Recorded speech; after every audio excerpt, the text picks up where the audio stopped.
The National Electrical Code defines an overcurrent protective device as a device intended to protect the circuit conductors from excessive current by opening the circuit if the current reaches a value that could cause damage to the conductors.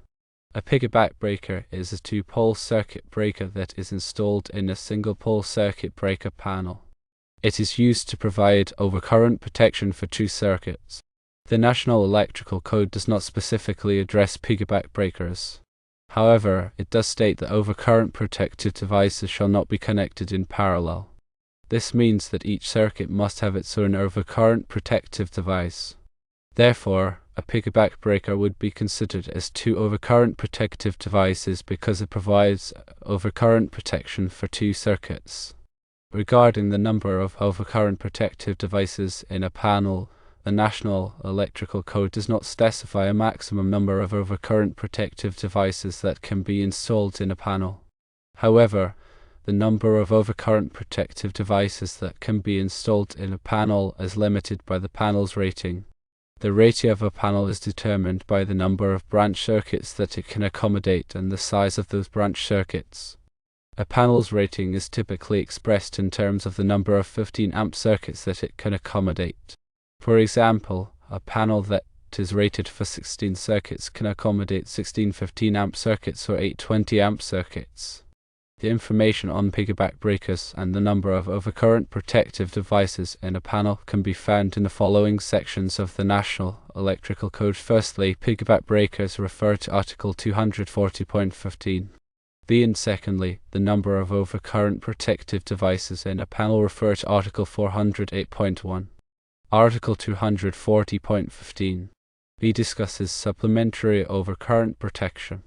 Supplementary overcurrent protection is typically used for internal components of equipment. It's important to note that supplementary overcurrent protection devices are not intended to be used as a substitute for branch circuit overcurrent protection. They are intended to provide additional protection for sensitive components within an appliance or piece of equipment. These devices are often smaller and have lower interrupting ratings than branch circuit breakers or fuses. Article 408.1 covers the scope of switchboards and panel boards. It includes general requirements for their construction, installation, and use. It specifies that panel boards must be readily accessible and protected from physical damage. The article also covers requirements for the arrangement of overcurrent protective devices within the panel board. This arrangement should ensure that the panel board is easy to maintain and operate. Panel boards are designed to distribute electrical power to branch circuits.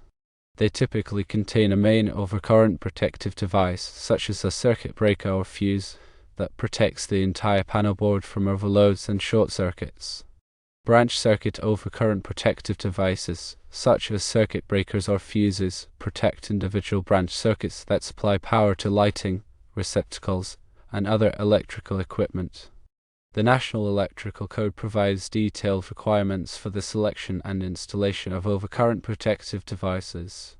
These requirements are intended to ensure that the electrical system is properly protected from overloads and short circuits. Overcurrent protection is a critical aspect of electrical safety. Overcurrent protective devices are designed to interrupt the flow of current when it exceeds a safe level.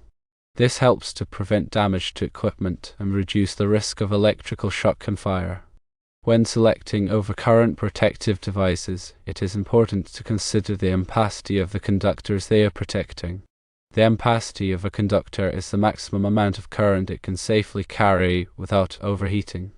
Overcurrent protective devices should be selected with an ampacity rating that is equal to or less than the ampacity of the conductors they are protecting. It is also important to consider the interrupting rating of the overcurrent protective device. The interrupting rating is the maximum amount of fault current that the device can safely interrupt.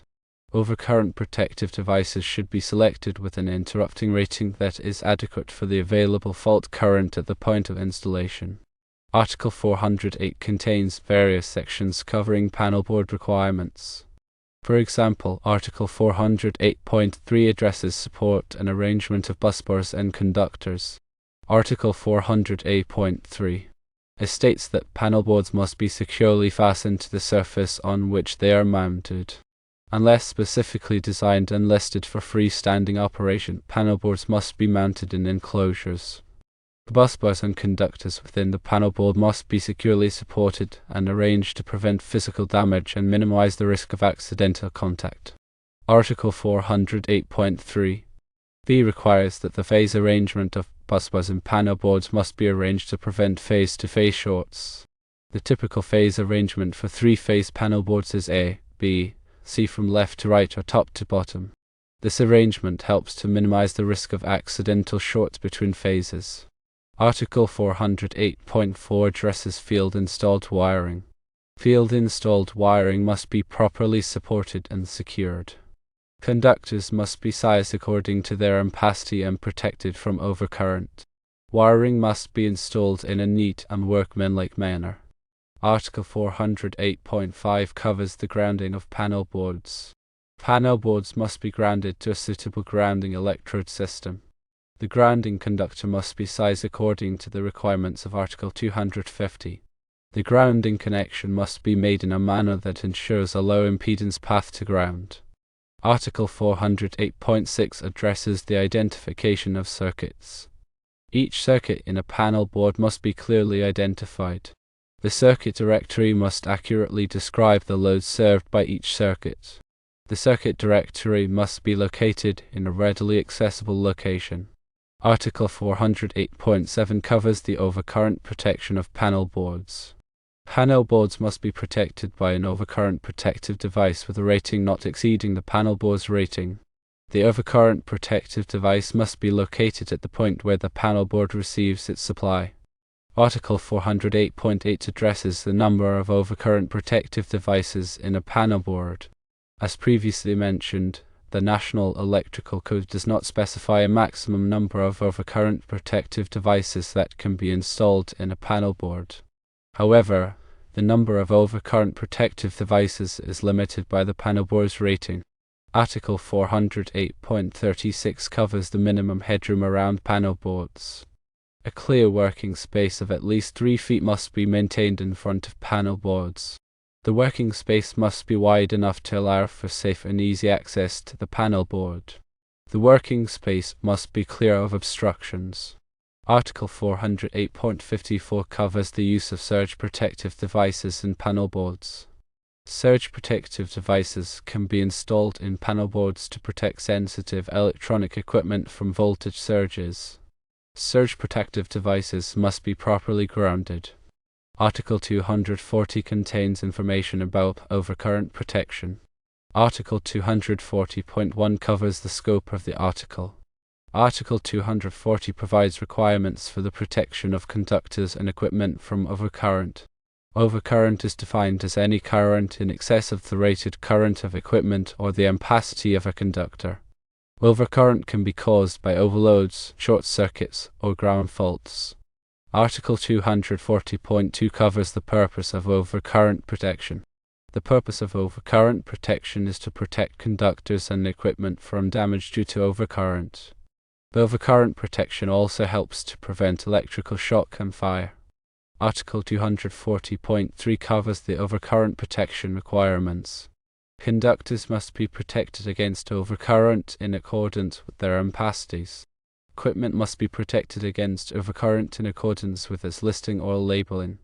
Article 240.4 covers the protection of flexible cords and fixture wires. Flexible cords and fixture wires must be protected against overcurrent in accordance with their ampacities. Article 240.5 covers the protection of motor circuits. Motor circuits must be protected against overcurrent in accordance with the requirements of Article 430. Article 240.6 covers the standard ampere ratings for fuses and circuit breakers. Fuses and circuit breakers are available in standard ampere ratings. The standard ampere ratings are listed in Article 240.6. Article 240.8 covers the protection of conductors from tap conductors. Tap conductors are conductors that are tapped from a larger conductor. Tap conductors must be protected against overcurrent in accordance with the requirements of Article 240.21. Article 240.10 covers supplementary overcurrent protection. Supplementary overcurrent protection is intended to provide additional protection for internal components of equipment. Supplementary overcurrent protective devices are not intended to be used as a substitute for branch circuit overcurrent protection. Article 240.12 covers the electrical system coordination.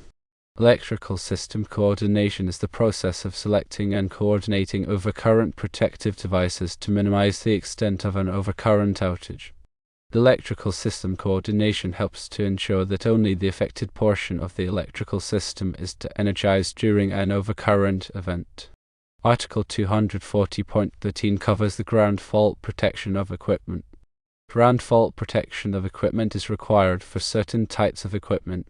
Ground fault protection of equipment is intended to protect equipment from damage due to ground faults. Article 240.15 covers the circuit breakers used as switches. Circuit breakers can be used as switches if they are marked for switching duty. Circuit breakers that are used as switches must be capable of interrupting the available fault current. Article 240.15 B covers the connection of overcurrent protective devices in parallel. Overcurrent protective devices shall not be connected in parallel. This means that each circuit must have its own overcurrent protective device. The use of piggyback breakers is a common practice in electrical installations, particularly in residential settings, to increase the number of circuits in a panel board without having to replace the entire panel board. However, it is important to understand the National Electrical Code requirements for overcurrent protection to ensure that the electrical system is safe and compliant. When using piggyback breakers, it is essential to ensure that each circuit is properly protected by its own overcurrent protective device. This means that the piggyback breaker must be rated for the ampacity of the conductors it is protecting. It is also important to consider the interrupting rating of the piggyback breaker. The interrupting rating must be adequate for the available fault current at the point of installation. In addition to the National Electrical Code requirements, it is also important to follow the manufacturer's instructions for installing and using piggyback breakers. The manufacturer's instructions will provide specific information about the breaker's ratings, limitations, and proper installation procedures. When determining the number of overcurrent protective devices that can be installed in a panel board, it is important to consider the panel board's rating. The panel board's rating is determined by the number of branch circuits that it can accommodate and the size of those branch circuits. A panel board that is rated for 16 circuits can accommodate 16 15-amp circuits or 820-amp circuits. It is important to note that the number of overcurrent protective devices in a panel board is not the only factor that determines the panel board's capacity. The panel board's busbar rating must also be considered. The busbar rating is the maximum amount of current that the panel board's busbars can safely carry. The busbar rating must be adequate for the total load served by the panel board. In summary, when using piggyback breakers, it is important to ensure that each circuit is properly protected by its own overcurrent protective device. The piggyback breaker must be rated for the ampacity of the conductors it is protecting, and the interrupting rating must be adequate for the available fault current. When determining the number of overcurrent protective devices that can be installed in a panel board, it is important to consider the panel board's rating and busbar rating. The National Electrical Code provides detailed requirements for overcurrent protection. These requirements are intended to ensure that electrical systems are safe and compliant. Always consult the latest edition of the National Electrical Code and the manufacturer's instructions for specific requirements and guidance. Electrical work should only be performed by qualified and licensed electricians.